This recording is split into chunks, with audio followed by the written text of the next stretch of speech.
¿Cómo están? Bienvenidos a Siempre Soy en una nueva edición. Hoy día vamos a estar hablando de ciencia, de crianza, en la curiosidad y de pandemia también, por supuesto, porque nuestro invitado se maneja en todas esas lides. Es un hombre que ha llevado la divulgación científica varios niveles más allá. Se trata de Gabriel León, en redes sociales Gabo Tuitero, autor de La Ciencia Pop, de La Ciencia Pop 2 y de una serie de libros de comunicación científica para los niños, que son Los mocos, ¿Por qué los perros mueven la cola?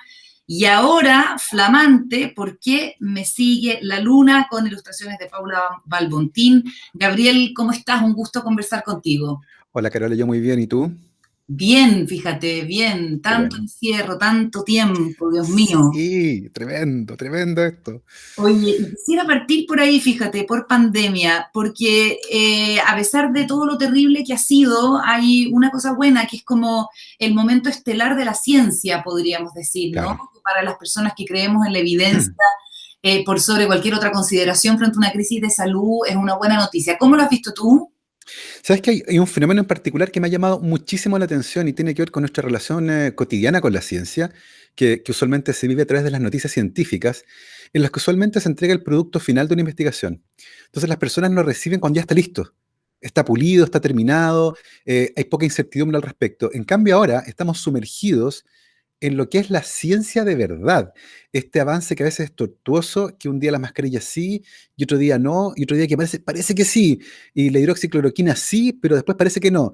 Y eso ha generado un poco de desconcierto. Yo lo miro de lejos y veo gente que dice, oye, pero ¿no que la ciencia eran respuestas? Mm, Y no, pues estamos viviendo la ciencia en tiempo real. Y esto es la vida de los científicos. Es una carrera súper compleja, con un camino tremendamente sinuoso, y por lo tanto, creo que esa suerte como desconexión entre lo que es realmente la ciencia y lo que las personas tienen la sensación que es lo que finalmente son los productos de la ciencia, hay una distancia importante. Y eso genera un poco de ansiedad, porque uno dice, oye, espérate un poco, entonces, ¿quién va manejando? No va mm. manejando nadie, esto como que vamos a la deriva. Y es como, no, siempre ha sido igual. Siempre es de esta forma y muchas veces tenemos respuestas que queremos correctas durante un montón de tiempo, a veces años, y después nos damos cuenta que era incorrecto. Ahora hemos corregido el rumbo en cosa de semanas. Ujú. Y tengo la sensación de que eso ha sido una sorpresa para mucha, mucha gente, pero ciertamente, como tú decías, es un momento estelar para la ciencia y hay que aprovechar de evangelizar al respecto. Oye, ¿y qué has aprendido tú personalmente de este virus? He aprendido montones de cosas interesantes, cosas que me sorprendieron, por ejemplo, cuando fue la pandemia de gripe de 1918, Ujú. esa que mató a 50 millones de personas, que es una cosa impresionante. Nadie sabía qué diablos era, porque la gripe era una enfermedad que se conocía, pero no se sabía que era una enfermedad viral, era una enfermedad bacteriana en esa época para nosotros. Y recién en 1933 descubrimos que las gripes eran virales.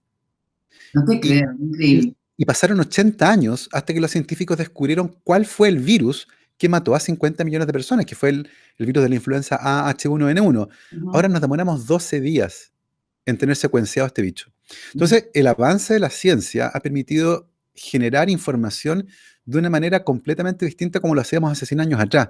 Y es una lección importante también con respecto a cómo estamos colaborando, porque efectivamente hay grupos de científicos que ya no están compitiendo por, sino que están colaborando con. Y, Ujú. y eso a mi entender ha sido tremendamente fascinante. Lo otro, el último brote epidémico grande, que no sé si alcanzó a ser pandemia, fue el del SARS del 2002-2004. En los 18 años que pasaron desde ese evento, se publicaron 9.200 papers que incluían la palabra SARS. Ujú. En los 6 meses que llevamos de pandemia, se ha publicado la misma cantidad de artículos científicos. Mm. Es impresionante el volumen de información, lo que nos va a plantear severos o grandes desafíos, a mi entender, con respecto a cómo estamos publicando ese conocimiento científico y cómo está llegando a las personas. Porque no todo el mundo, de hecho una parte pequeña de la población, está capacitada para tomar un artículo científico en inglés que además está escrito en jerga.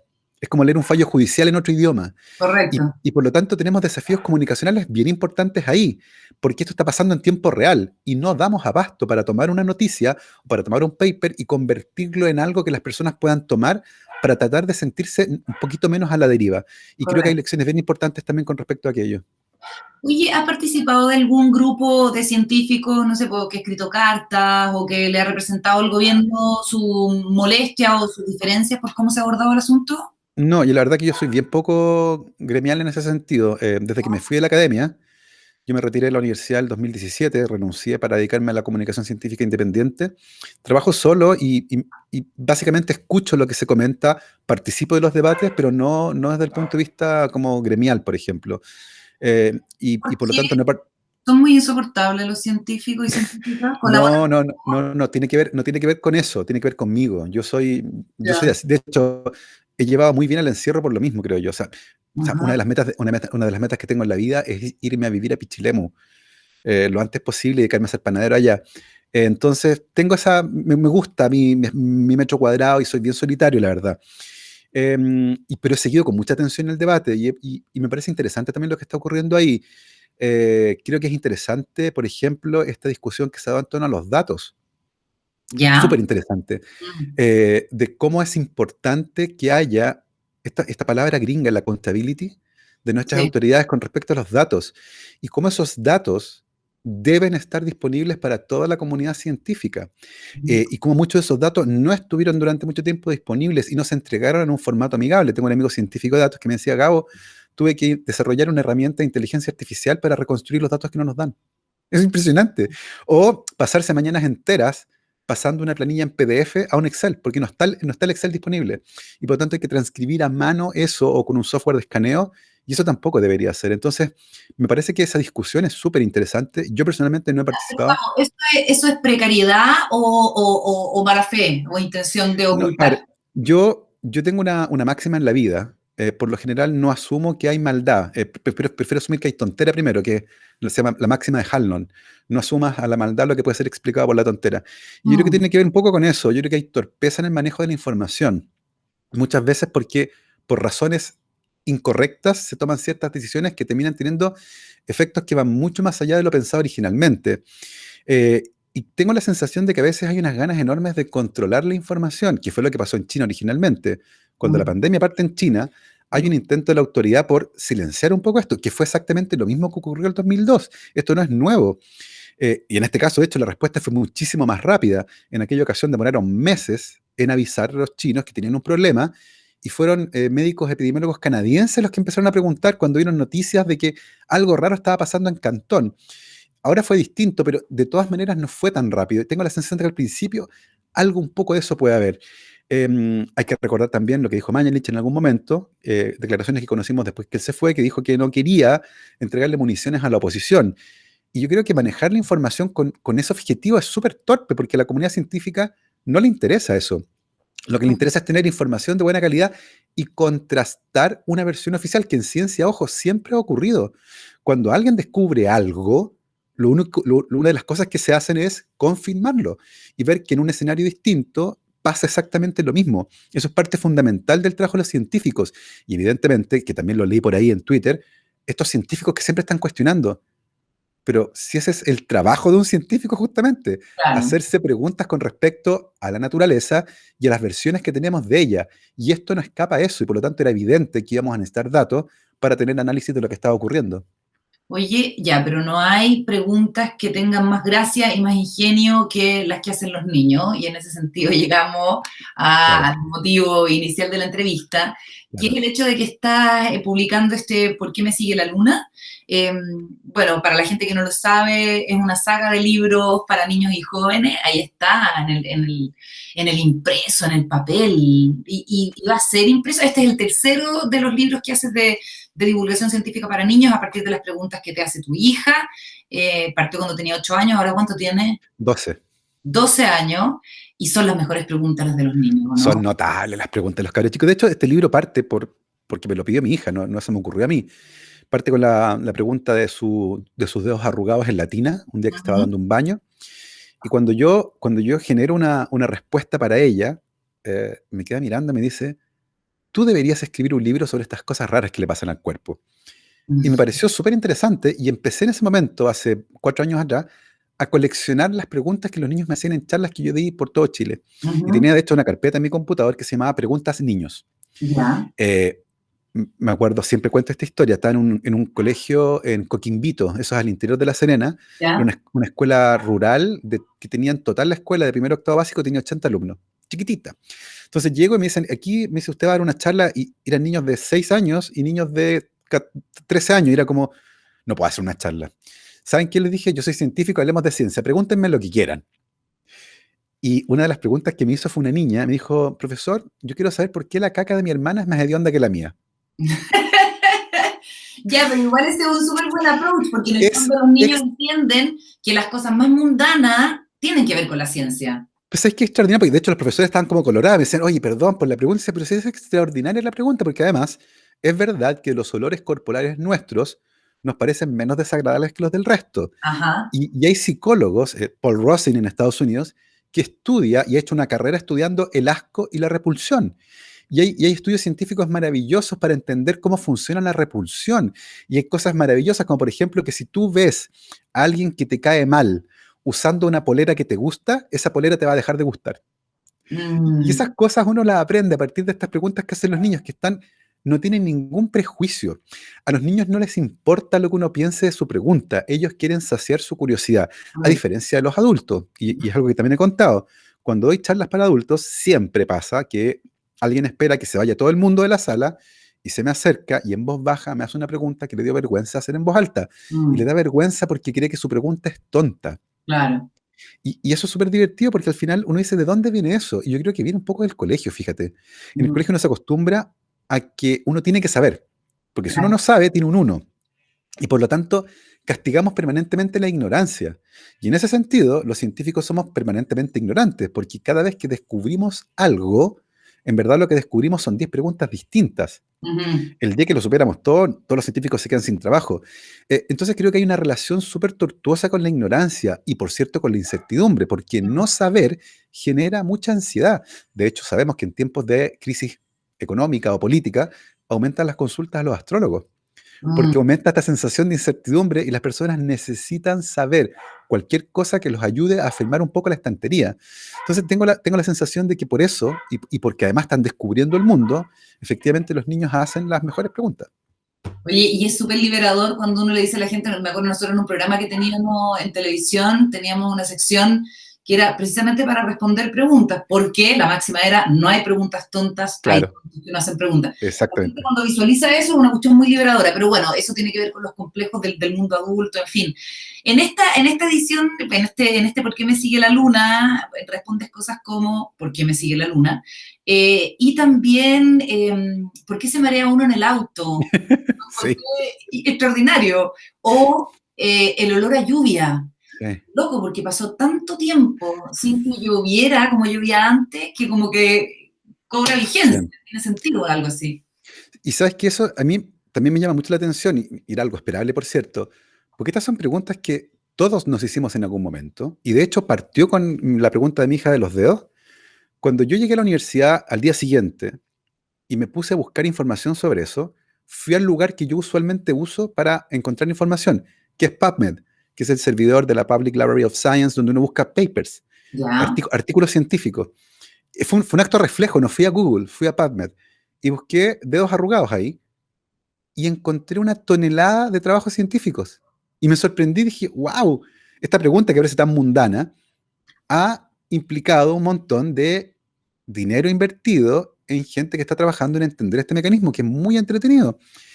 Eh, y es interesante porque estas preguntas que uno tiene de niño, y yo creo que una de las razones del éxito del libro es que uno se identifica, porque uno dice, yo me he hecho estas preguntas. Y es evidente porque son preguntas que emergen de estar vivo, de interactuar con el entorno. Mm, Y uno, tal vez cuando es niño muchas veces, y nosotros tal vez que somos de otra generación, y si no tenías enciclopedia en tu casa, y si tus papás no sabían, y si tus profesores no te podían ayudar, no había mucho más. Pero hoy en día se puede, y bueno, aún así nos cuesta ir a buscar porque estamos sumergidos en otras preocupaciones. Entonces, claro, alguien se puede preguntar muchas veces a qué huele la lluvia, pero la verdad estaba con tantas otras cosas que nunca se preocupó por aquello. Y es justamente esa la oportunidad muy linda de reconectar a papás y a niños con preguntas que los niños se están haciendo y con preguntas que sus papás se hicieron cuando eran niños. Y eso también ha funcionado muy lindo porque, como te decía, no son preguntas rebuscadas, son preguntas que emergen de la cotidianidad, de la curiosidad infantil y son preguntas que muy probablemente todo el mundo se ha hecho en algún momento. Totalmente, y que uno con el libro tiene herramientas para responderle a los niños, así que además queda como Claro. un campeón o como una campeona. Y este libro, ¿para quién es recomendable? Porque, y sobre todo como en este momento de pandemia uno no tiene el formato físico, entonces yo pensaba, me encantaría compartirlo con mi hijo, pero bueno, tiene que ser en formato ebook. ¿Cómo va a ser diferente a lo que ha pasado con los libros anteriores? Fíjate que es una gran pregunta porque es una incógnita. Yo sé que la editorial imprimió el libro, de hecho la primera edición tiene 6.000 ejemplares. Ujú. En algunos lugares sé que están repartiendo libros, pero es una complicación. Evidentemente el formato digital va a ser uno de los grandes favorecidos con esto de la pandemia. Me han pasado cosas muy divertidas. Papás que lo leen junto a sus hijos y después el papá se lleva el libro, por ejemplo, o la mamá. Ujú. Niños que no leen todavía y se los leen como libro de buenas noches. Ajá. Entonces, cada noche leen una historia. Me ha pasado con una mamá que una vez me escribió por Instagram y me dice, mi hijo nunca lee, nunca, jamás. Y hoy día lo pillé leyendo por iniciativa propia el libro, pues lo ha encontrado muy entretenido y se ríe además. Y ha servido justamente para eso, para que los papás y las mamás lean junto a sus hijas y a sus hijos. Porque sé que al final es como Shrek, la película. Ujú. Yo me acuerdo cuando vi Shrek en el cine, me pareció interesante porque eran dos películas en una. ¿Ya? Era una película para niños, con chistes para niños, con un lenguaje, y había otra película por debajo que solo la entendían los adultos, que tenía referencia al mundo adulto y qué sé yo. Y me pareció interesante porque como estrategia narrativa, algo Ujú. pareció ahí en el libro. Entiendo. De hecho, los títulos de algunas historias, del Por qué me sigue la luna, por ejemplo, se llama Siguiendo la luna, que es el Siguiendo la título de luz. que es una canción de los fabulosos Cadillacs, ¿cachai? Entonces, Perfecto. tiene esa conexión con los papás que ha funcionado, y con las mamás, por cierto, que ha funcionado muy bien. Entonces, Bueno, finalmente, un libro que, que ha sido mucho leído entre hijos, hijas, papá y mamá. Se lee ujú. a dúo. Y en ese sentido ha funcionado súper bien también para establecer ese vínculo que a veces se pierde un poco, Sí, po. sobre todo con los libros de lectura del colegio, que los niños los leen solos, que es una tarea, que es un mandato y qué sé yo.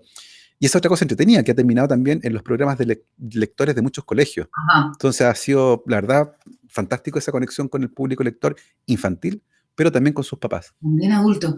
Oye, Gabriel, tú estás, bueno, eres columnista de Un País Generoso de la radio Oasis, radio hermana. Claro. También tienes un programa todos los días en TX Radio, que es una radio, entiendo, On- de contenido científico, una radio sí. digital, un programa que se llama Rockstar, y ahí haces entrevistas, además de tu podcast La Ciencia Pop, que tiene mucha escucha.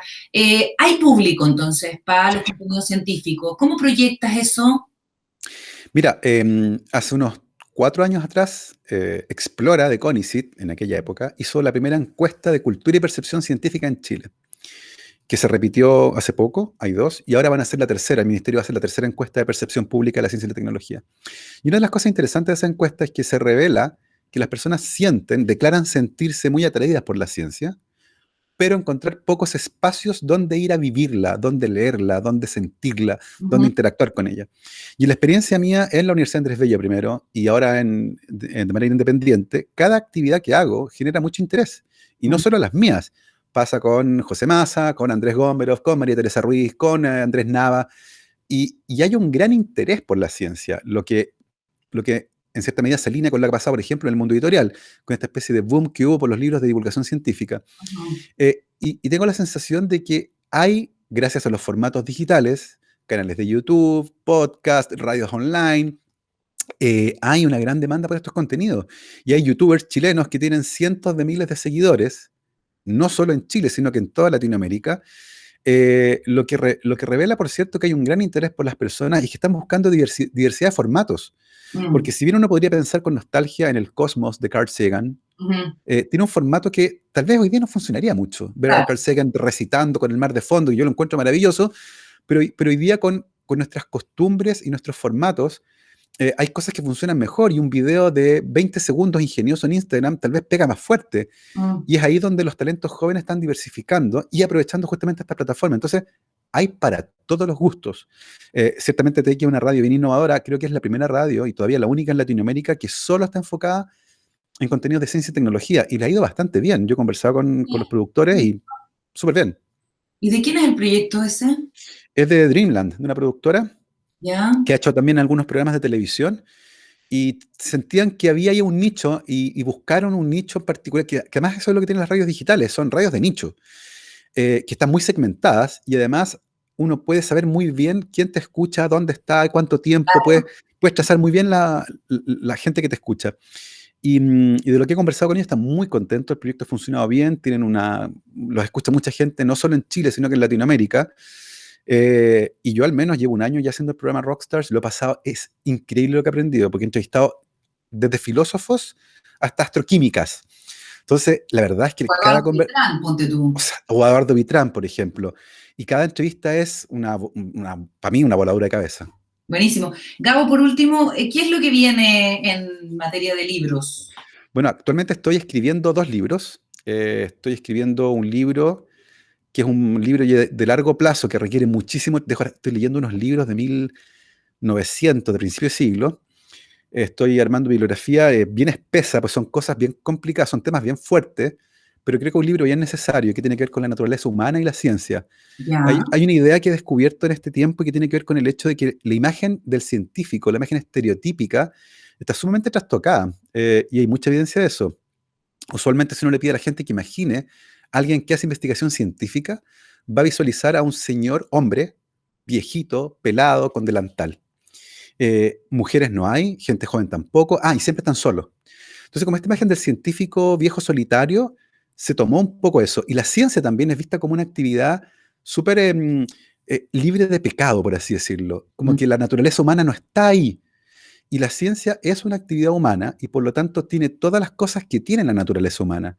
Y a veces se nos olvida, justamente por este hecho de contar siempre como la guinda de la torta, se nos olvida el desastre que queda en la cocina cuando cocinamos una torta. Y creo que es importante también tener conciencia clara de aquello porque es parte de la ciencia si uno lo considera una actividad humana. Porque si no, da la sensación de que la ciencia es aséptica, que es estéril, que es blanca, pura, perfecta. Y no, pues, es como cualquier aventura humana, está bañada, salpicada por nuestra naturaleza y tiene esas problemáticas que creo yo se han contado poco. Y creo que es importante contarlos para no tener, sobre todo para no tener esta idea equivocada de lo que es la ciencia y cómo son los científicos. Ese es uno de los que estoy escribiendo ahora y otro más que es un proyecto un poco más urgente que se relaciona con la contingencia y que espero que vea la luz pronto. Con la contingencia COVID, digamos. Claro. Buenísimo. Gabriel, muchísimas gracias por la conversación. Entonces, ¿por qué me sigue la luna? ¿Dónde se encuentra?